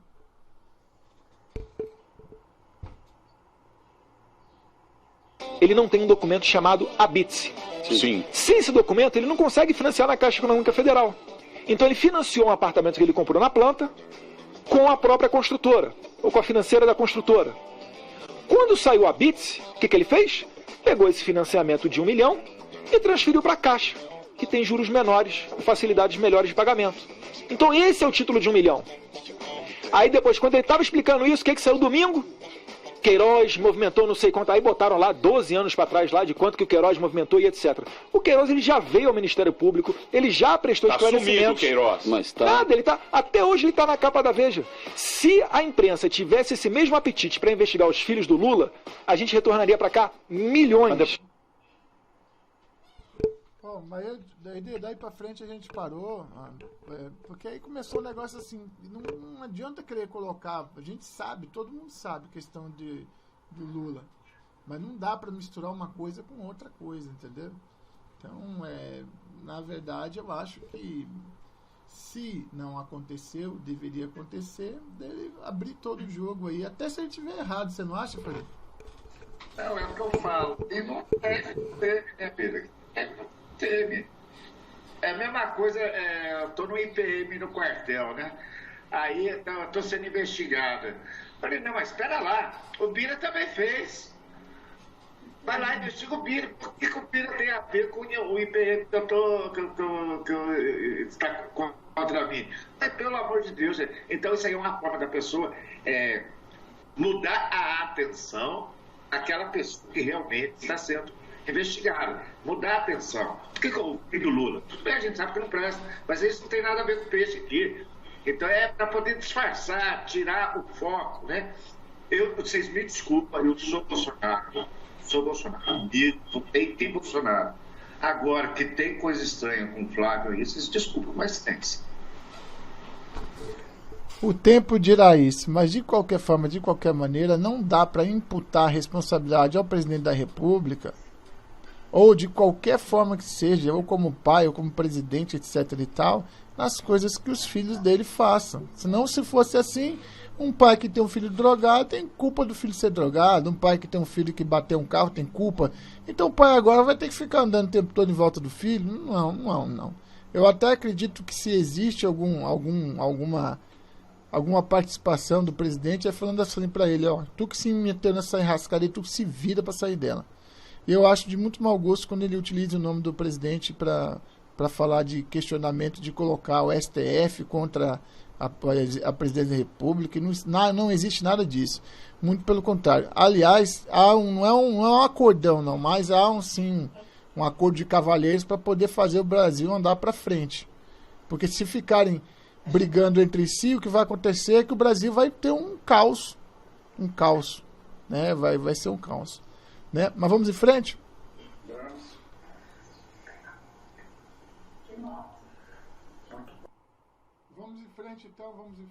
Vamos em frente então, vamos para a próxima pauta aqui. Não encosta em mim. Não põe a mão nele. Dá licença, eu vou conversando, nós somos católicos. Vocês querem conversar? Vamos conversar lá fora. Você não vai me tirar da igreja, você não tem o direito de me expulsar da igreja. A vergonha tomou conta da Catedral da Sé em São Paulo com a tutela de Dom Odilo, o cardeal Scherer, o arcebispo de São Paulo, que permitiu uma verdadeira balbúrdia e uma profanação absurda e vergonhosa, mais uma vez, na Catedral da Sé. Lá fora! Não vou sair da catedral, você não tem o direito de me expulsar da igreja. Eu não estou expulsando. Você não tem o direito de me expulsar da igreja. Não encosta em mim, você também tem esse direito, não. Você tem que dialogar lá fora, porque lá fora eu não vou sair do templo. Você vai dialogar lá fora, você está conturbando. Aqui em Londrina, os fiéis já colocaram até outdoor na cidade, pedindo tirem o PT do altar. Foi colocado, inclusive, na capa do jornal da Folha de Londrina hoje. E, assim, nós não aguentamos mais isto. Já encheu a nossa paciência.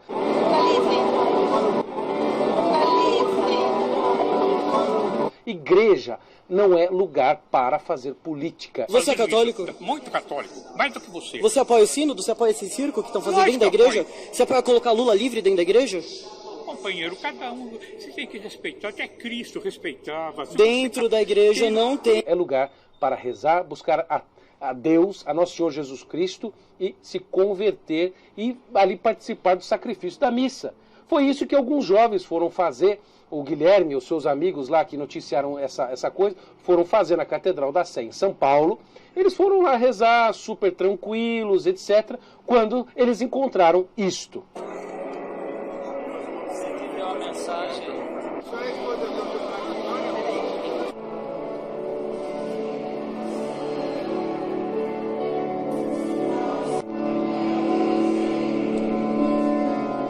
Viram lá, cartaz de Lula livre, mãe de santo, tio, avô, pai de todo mundo, tinha lá, olha, imã, como é que se diz lá, do Islã, estavam lá, eles viram o cardeal Dom Odilo Scherer, o relator geral do Sínodo da Amazônia, seu Dom Cláudio Rumes, estavam lá outras lideranças religiosas, como o pastor Ariovaldo Ramos, que é outro comunista da mídia ninja, estava lá a sacerdotisa do candomblé Adriana Dinanã, o Sheikh Al-Bukai, o rabino Alexandre Leone e o monge budista Ryozan e o professor kardecista Afonso Moreira Júnior estavam nesse evento maravilhoso no altar da Catedral da Santa Sé, em São Paulo.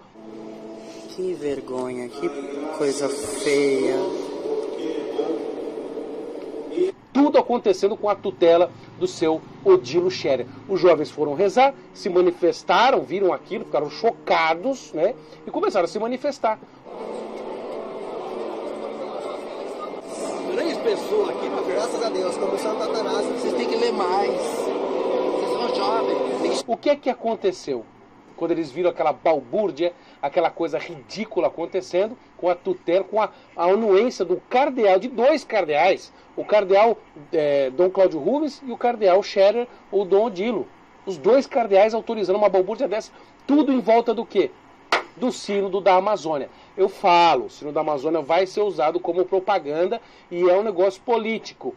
Já está acontecendo assim, o Sínodo nem começou, vai começar agora e esta balbúrdia já está acontecendo. Os jovens se manifestaram contrários a este absurdo e adivinham o que aconteceu com eles? Eles foram, quase apanharam de pessoas ali dentro da igreja e foram expulsos da catedral. Não encoste em mim. Não põe a mão nele. Dá licença, estamos conversando, nós somos católicos. Vocês querem conversar? Vamos conversar lá fora. Você não vai me tirar da igreja, você não tem o direito de me expulsar da igreja. Expulsar da igreja! Você não tem esse direito! Nem o segurança tem esse direito de me expulsar dentro da igreja. Quem o senhor pensa que é? Da Santa Sé foram expulsos da igreja porque queriam rezar, não queriam o PT no altar e ainda foram hostilizados, humilhados, envergonhados e constrangidos pelos petistas. Estava lá o Ivan Valente, né, que é da esquerda, estava lá o Suplicy da esquerda, estava lá o Eduardo Jorge, maconheiro também, todo mundo lá.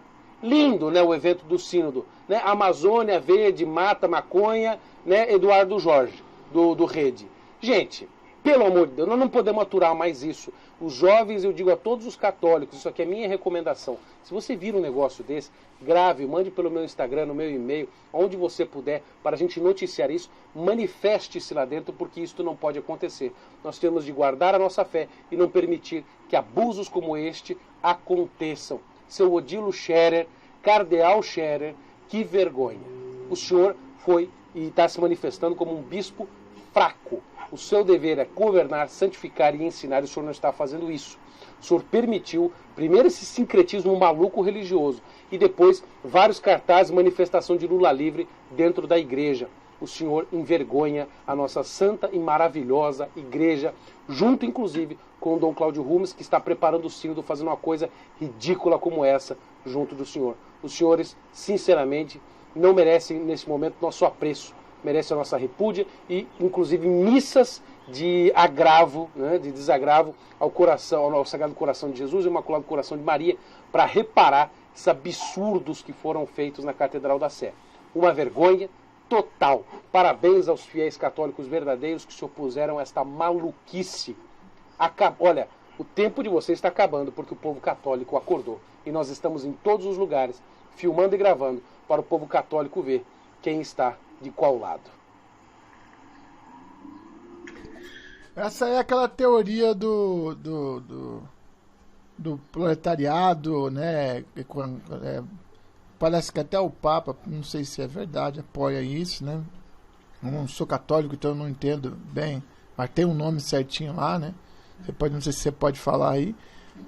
Mas é pra você ver, né? Você tinha políticos, você tinha outras religiões. Eu não tenho nada contra culto ecumênico, mas eu acho que a igreja, com uma igreja do porte dessa, que tem um bispo, promover isso aí na surdina, assim, e evitar com que os católicos vão lá para se manifestar, para orar, que é no caso a igreja é um lugar apolítico, né? Ou deveria ser, você não acha, Faria? Não, então, é claro que deveria ser apolítico. Agora, 3 garotos chegam na Catedral da Santa Sé para rezar, 3 jovens católicos. Chega lá, o altar cheio de propaganda, Lula livre, usando a Amazônia, Suplicy estava lá, vocês ouviram, né? Fazendo campanha dentro. Vocês desculpem, eu também não sou católico, sou espírita, e dentro de um templo que eu considero sagrado, para quem é católico, é sagrado aquilo ali. Aquilo ali é momento de meditar, é momento de rezar para Deus, na fé dos católicos, e isso aí tem que ser respeitado. Agora, se um arcebispo não respeita isso, né, que é uma autoridade dentro da Igreja Católica, se ele não respeita isso, nós estamos chegando no final do mundo, gente. Chegando no final do mundo, pelo amor de Deus. Isso é inadmissível. Não podemos admitir esse tipo de coisa dentro de um lugar sagrado que é uma igreja. Ali é fé. Ali é para orar, para ter a sua fé, colocar a sua fé em dia, e não para falar de política, para fazer propaganda em cima do altar. Contigo, Vitor. Só falta um padre desse, um bispo, dizer que Deus quer Lula livre, né? Só tá faltando isso. Mas acho que assim, já fazendo um gancho nisso aí, já que nós estamos falando de ativismo, né? Vamos passar o áudio aqui do terror na Universidade de Santa Catarina?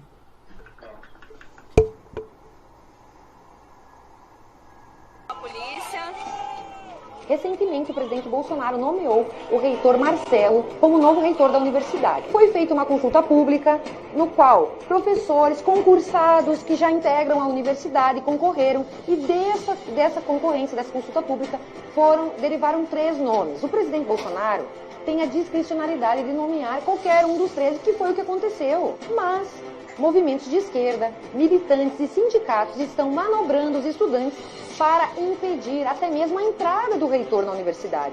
Eles ocuparam a reitoria e estão impedindo de ser prestado serviço público. Vejam a que ponto chegamos. Servidores estão tendo que se identificar para pessoas desconhecidas para poder entrar na universidade. Olha o absurdo. Valeu, Rafael. Bom dia, bom trabalho. E vocês vão se identificar ou não? Hã? Vocês se identificam? Creio que a gente não precisa. Tá ok. A esquerda não admite a democracia. O presidente Bolsonaro tem a discricionariedade de nomear qualquer um dos integrantes da lista tríplice. O que está acontecendo é gravíssimo. E sabe qual a fundamentação teórica para esse movimento de guerrilha urbana? É o manual do guerrilheiro urbano do Marighella. E está previsto aqui dentro, no título Ocupação, como se dá essas invasões. Isso tudo é guerrilha urbana, é terrorismo urbano. Ou seja, isso é sim um movimento político, é sim um movimento de esquerda, como está sendo admitido por um dos representantes dos alunos. Isso é um absurdo. A gente está se tratando de uma tática, de uma estratégia de protesto político. Se o protesto político ele não gera impacto, ele não tem serventia absoluta. Vamos entender o que o objetivo é justamente esse, de atrapalhar a tua vida, de dificultar os seus grandes. Eles é que estão fazendo uma intervenção na democracia ao não permitir a universidade pública de funcionar. Então é isso, pessoal. O que eu quero passar para vocês é que isso que está acontecendo em Santa Catarina vai ser espalhado para o Brasil, porque é um ato de rebelião contra o nosso próprio presidente, legitimamente e maciçamente eleito pelo povo brasileiro, o presidente Bolsonaro. E nós não podemos permitir. Nós temos que retomar as universidades para que seja, de fato, um ambiente de ciência e de desenvolvimento da educação, e não como é hoje, aparelhado pela esquerda. Pois é, amigos, é isso que está ocorrendo, né, nesta universidade, fora outras universidades aí federais pelo Brasil inteiro, que são totalmente dominadas por esses caras. Olha, Bolsonaro, faça um plano muito bem arquitetado, viu? Porque é de suma importância retomar as universidades brasileiras e, se preciso for, expulsa esse tipo de gente que não condiz. É simples, né? Eu sei que é uma tarefa difícil e tem tantas outras coisas para resolver, mas esse é um problema que precisa de urgência, né? Porque ali é o refúgio, é o reduto desses esquerdopatas, são as universidades, tá certo? Então, se preciso for, tome medidas duras, duríssimas, tá certo? É isso que o povo brasileiro vai apoiar, ok? O que diz o manual aí, ó, tá? O manual, pessoal, da guerrilha urbana aí, tá? Do guerrilheiro urbano, do Carlos Marighella, isso mesmo. O Carlos Marighella, aquele que foi endeusado pelo o Wagner Moura, pela esquerda, é endeusado. Por exemplo, ocupações, olha o que ele fala aqui, ó. As ocupações são o tipo de ataque realizado quando um guerrilheiro urbano se estaciona em estabelecimentos e localizações específicas para uma resistência temporal, ou seja, um tempo determinado, contra o inimigo ou para algum propósito de propaganda. A ocupação de fábricas e escolas durante greves ou em outros momentos é um método de protesto ou, olha aqui, olha a tática, ou de distrair a atenção do inimigo. A ocupação das estações de rádio é para propósito de propaganda. A ocupação é um método muito efetivo para a ação, mas para prevenir perdas e danos materiais a nossas forças. É sempre uma boa ideia o contar com a possibilidade de retirada. Sempre tem que ser meticulosamente planejada e executada no momento oportuno. A ocupação sempre tem um limite de tempo e enquanto mais rápido se realize, melhor. Vocês estão entendendo, pessoal? A coisa, como ela é grave, eles seguem ali o manual do guerrilheiro urbano à risca. Tem emboscada, tem táticas de rua, greves, interrupções de trabalho, deserções, desvios, confiscos, batidas, assalto a banco, eles colocam tudo que sabotagem, sequestros, execuções, olha só, terrorismo, propaganda armada, guerra de nervos, tem tudo, queridos amigos. Então é de suma importância para o nosso Brasil que as universidades sejam retomadas pelo governo federal, porque hoje não está, muitas delas não estão, tá certo? E é isto que ocorre. Quando o governo coloca alguém lá para estar realmente pró-governo, para estar ali realmente pela educação, é isso que ocorre, porque ali é um reduto de formação de esquerdopatas, e isso precisa acabar. Assim é que eles foram vencendo ao longo das décadas, se infiltrando. Ainda em consonância com isso, o governo saiu no Globo de ontem. O Globo, Biré, porque quando é ruim e é bom para o governo e ruim para os alunos, para jogar o governo contra os alunos, eles colocam. Então, estou citando o Globo aqui. Leandro Prazeres é o nome do jornalista. Governo estuda punições a alunos que tiverem nota baixa no ENAD. Justíssimo. Eles colocam isso como sendo ruim. Quem faz a prova e não acerta 10% das questões não deveria ter direito ao diploma, diz o ministro da Educação, Abraham Weintraub. Acredita que haver sabotagem praticada pelos que não encarariam o teste com seriedade. Bom, vamos lá. Nessa situação aí que nós vimos aí, esse pessoal, o que acontece? Esse pessoal, ele realmente não está estudando. Você viu alguém estudando ali? Aliás, não deu para ver, né? Mas pode pegar o vídeo na internet, você vê que esse da ocupação da Universidade de Santa Catarina, não tem ninguém estudando, não. E o pior, impedindo que os outros estudem. Uma faculdade caríssima. Eu estava ouvindo falar aí do próprio ministro da Educação, falou que a faculdade do Rio de Janeiro custa 3 bilhões por ano. É muito dinheiro, gente. Dinheiro que falta em outras áreas, educação básica, dinheiro que falta em posto de saúde. Para quê? Antigamente os reitores, eles diziam para quem as bolsas davam, distribuíam as bolsas. Então, tem muita baixaria em cima disso aí e com cunho de realmente transformar a universidade num tipo de um partido comunista mesmo. Faria. Até encaixou, né, Bira? Porque nós falamos aí que aconteceu aí lá na Sé, lá em São Paulo, na igreja, né, na catedral, e agora da faculdade, né, da universidade. A universidade foi feita para você adquirir, estudar, para você ter seu diploma e ser o melhor na tua profissão. Igreja é para você renovar a tua fé. Nenhum dos dois tem nada a ver com política. Tá? Então, eu acho que esses estudantes estão com a cabecinha muito fraca. Pai, mãe, pelo amor de Deus, acorda seus filhos aí. Tá? Porque o pai e mãe também têm a obrigação de acordar os filhos aí em relação a isso daí. Para saber o que está acontecendo.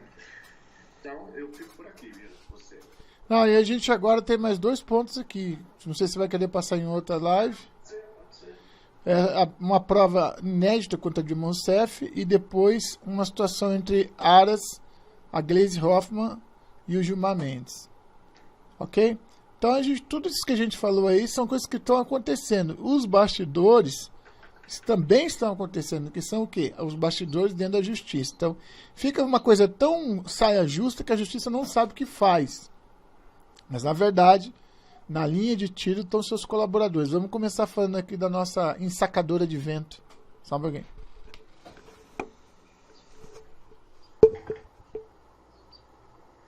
E agora outra delação explosiva. Segundo a Veja, no interrogatório na Justiça Federal do Paraná, Renato Duque, o ex-diretor de serviços da Petrobras, preso pela Lava Jato por operar propinas para o PT na estatal, afirmou que a ex-presidente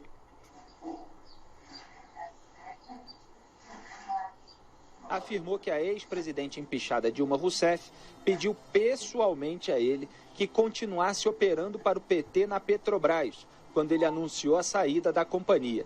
Disse Renato Duque, aspas, eu saí da Petrobras porque eu quis. A própria Dilma pediu para eu continuar na Petrobras. Ela queria que eu continuasse na Petrobras para arrecadar dinheiro para a eleição de 2012. Fecho aspas. Eleição municipal de 2012. Depois dessa fala, Dilma Rousseff reagiu às declarações com uma longa nota em que acusava Renato Duque de faltar com a verdade. Aspas para a nota, o senhor Renato Duque mente, jamais manteve contato estreito ou próximo com Dilma Rousseff, nem tratou com ela ou qualquer assessor próximo dela de assuntos referentes à arrecadação de recursos para campanhas eleitorais. Fecho aspas. Dilma ainda desafiou o ex-diretor. O senhor Renato Duque terá de apresentar provas do que fala, caso contrário deveria ter sua delação premiada invalidada. Fecho aspas. Renato Duque, que já obteve benefícios como delator em acordos pontuais, tenta fechar uma delação definitiva que o tire da cadeia. Na proposta apresentada à Força Tarefa da Lava Jato, ele juntou a foto que ilustra esta nota. Inédita, a imagem mostra o operador do PT em clima amistoso com Dilma Rousseff no gabinete presidencial, quando, segundo a proposta de delação, uma comprometedora conversa ocorreu. Está aí Renato Duque contando que Dilma Rousseff queria que ele continuasse operando para o PT na Petrobras. Ela está exigindo provas, é a Maria Trindade? E acontece o seguinte, ela fala, caso contrário, deveria ter sua delação premiada e invalidada. Só que, às vezes, o delator conta algo que aconteceu, pelo menos ele está dizendo que aconteceu, ele mostra o que ele considera prova a respeito disso, e os investigadores vão decidir se aquilo é suficiente para haver alguma denúncia, se aquilo merece mais investigação, merece que se busque novos elementos de corroboração. Então, não necessariamente uma delação premiada é invalidada só porque no final os investigadores não chegaram à conclusão de que há provas suficientes. Essas questões verbais, se não há uma gravação, são sempre mais difíceis de provar. Mas o sujeito pode mostrar que ele estava lá conversando com aquela pessoa naquele dia e, de repente, ter outros elementos de corroboração desse fato. Mas sempre são as partes mais difíceis de serem provadas. E aí, Zé Maria? Olha, quando uma delação é aprovada, é homologada, é sinal de que ela tem sim provas. Os representantes ali, o da Polícia Federal, do Ministério Público, analisam o que tem a dizer o delator, avaliam as provas que são apresentadas, as evidências, e se houver ali benefício para a investigação, ou seja, pegar um grupo maior, ou um chefe, ou tirar de circulação corruptos, né, aí é aceita a delação premiada. Então, delação premiada homologada é sinal claro de que há provas e provas contundentes.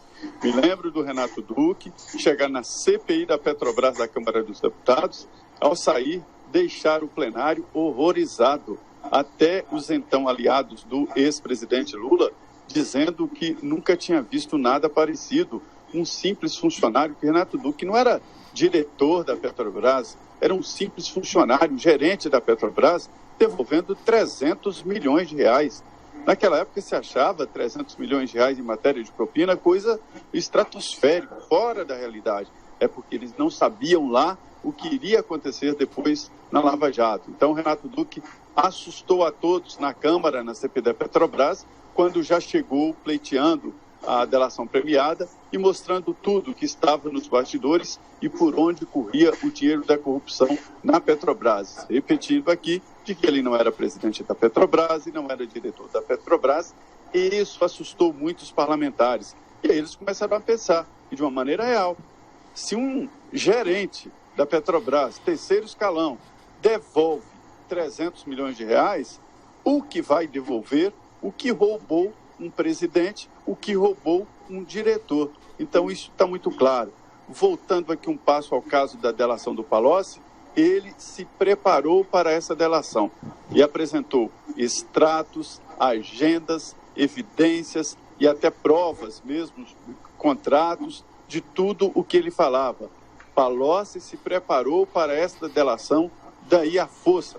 E vai além. E a delação dele chega a bancos, chega a outras empresas não investigadas, daí o valor desta delação. Agora, no caso do Renato, o que assusta é que ele tinha um cargo pequeno na Petrobras e demonstrou ter roubado tanto. Imaginem os diretores, né? Agora, eu acho engraçado, a Dilma Rousseff, ela no papel de virgem do bordel, porque só ela mulher honrada no meio daquele bando de ladrões com que ela conviveu a vida inteira, né? Já era uma coisa patética. Agora é ridículo ela continuar tentando desempenhar esse papel diante de tantas evidências que têm surgido e que são engrossadas agora pelas revelações do Renato Duque. Essa foto, por exemplo, ele está no gabinete presidencial, eles estão conversando e tal. Para que fosse, usando as palavras dela, para que provasse, né, que ela... Tá aí a foto do Renato Duque com a Dilma, tá, que foi divulgada pela Veja, para quem nos acompanha pelo YouTube, em jp.com.br/pingos. Ela diz assim, jamais manteve contato estreito ou próximo com o Renato Duque. E nunca tratou com o Renato ou qualquer assessor próximo de assuntos referentes à arrecadação. Se essa foto não denota intimidade, qual é que vai denotar? Dançando de rosto colado, ela queria aparecer com ele, assim, namorando no cinema, ou passeando de mãos dadas nos jardins do Palácio da Alvorada. Se isso aí não for foto de quem se entende muito bem, eu não sei qual foto poderia ser apresentada. Começa por aí, é só uma imagem. É evidente que para fechar o acordo de delação, ele tem muitos outros trunfos que serão revelados também.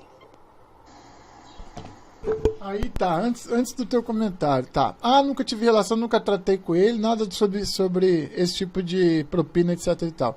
Mas por que a presidente da República estaria tratando com um funcionário de um nível tão baixo, né, terceiro escalão, a troco de quê? Isso constou, será, da pauta da presidente no dia? Isso é interessante. Isso aí, e a polícia vai investigar se constou o nome dele, porque se não constou o nome dele lá, aí tem outra. Como é que ela se deixou ser fotografada? A troco de quê? Você está entendendo? Tem muita coisa para explicar aí, dona Dilma Rousseff. Mas foi o que Augusto Nunes falou, né? Se uma pessoa da Petrobras, terceiro escalão, roubou essa quantia de dinheiro, imagina o presidente. Pra gente fechar, vamos ver o caso aqui da Glaze e do Gilmar Mendes, vamos?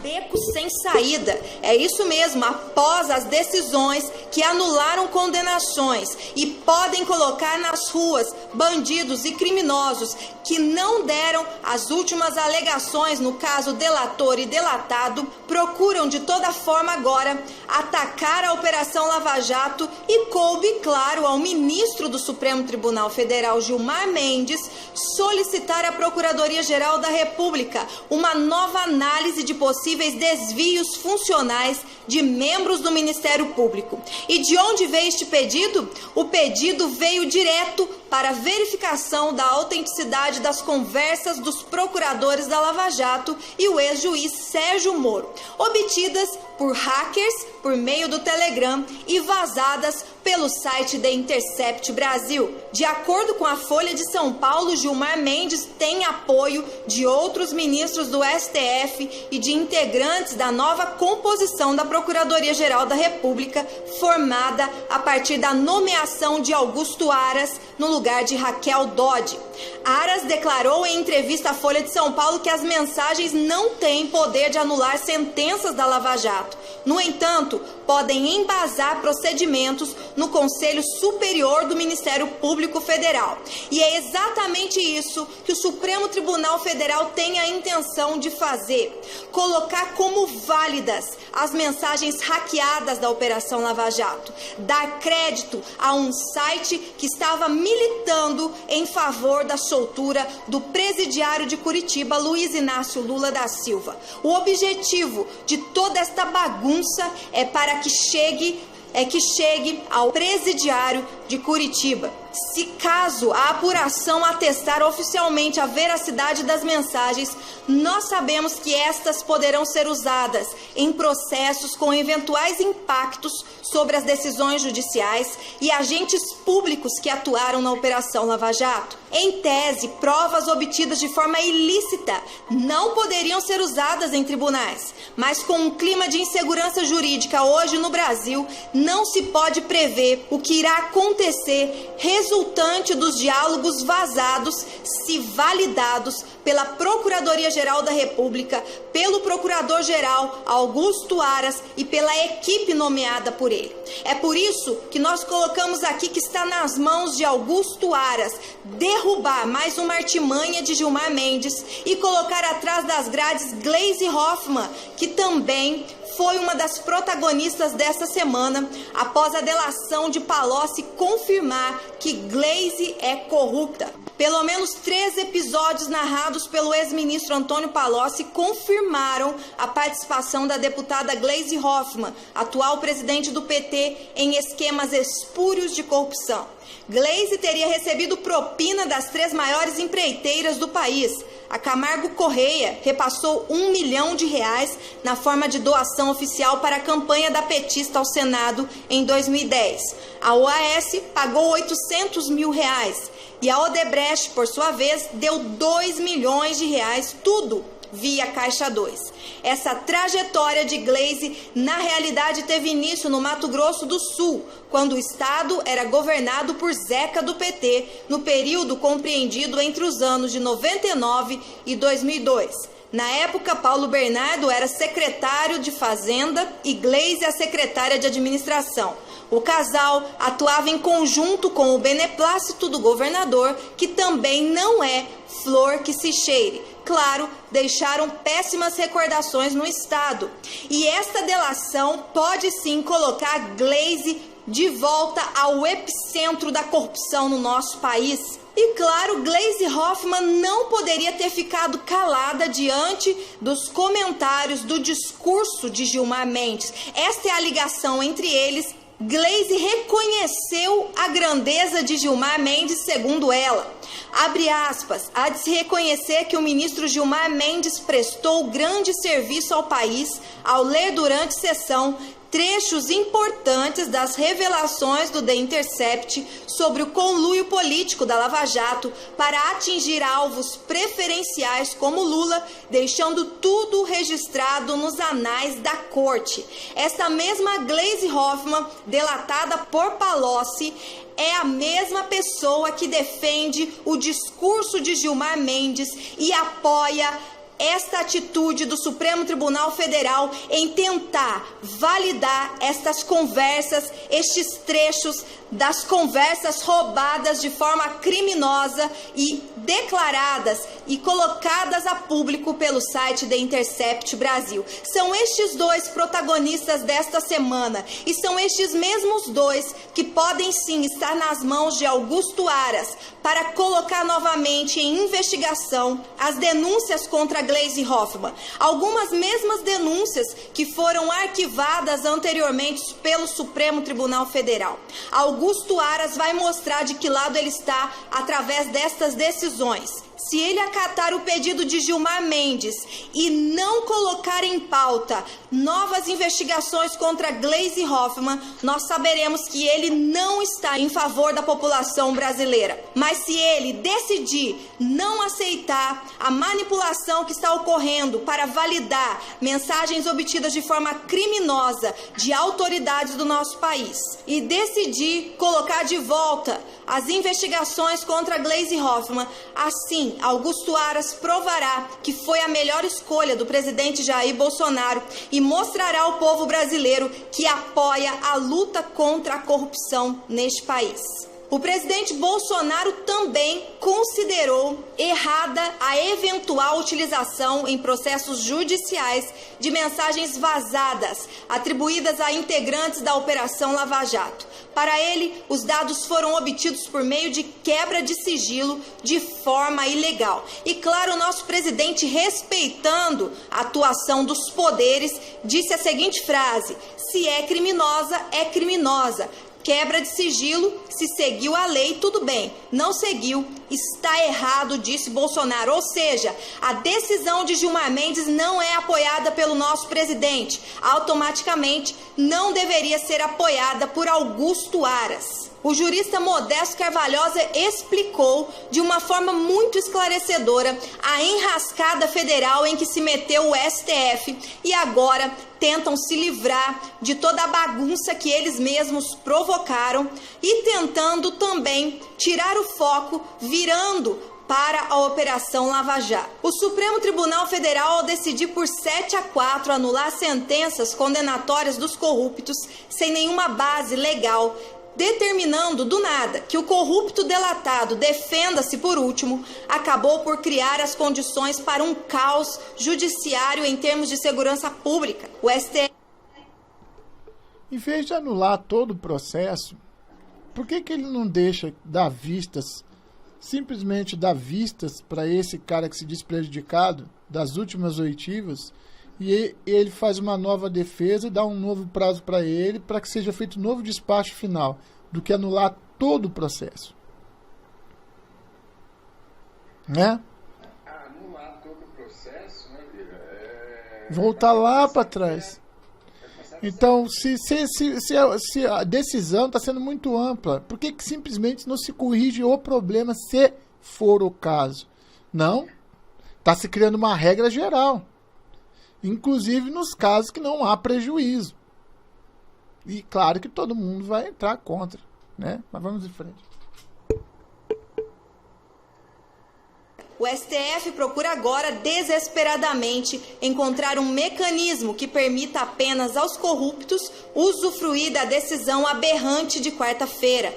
O STF teme que criminosos comuns e violentos, assassinos, assaltantes, estupradores, traficantes de drogas e de armas, contrabandistas, sejam beneficiados em processos condenatórios de quadrilhas em que sempre um ou mais bandidos confessam e incriminam os outros. Para tanto, o aterrorizado STF procura aplicar o Instituto da Preclusão, não pedido oportuno de direito, pré-questionamento, pedido de recurso em todas as instâncias e prova do dano pela condenação. Ocorre que a preclusão e o pré-questionamento somente valem para o réu ter acesso a recursos e nunca para o exercício do seu direito constitucional de ampla defesa. A ampla defesa, que foi o pretexto para o STF anular as sentenças dos corruptos, vale para todos os condenados delatados por seus comparsas da quadrilha, na prática de todo crime e não apenas de corrupção.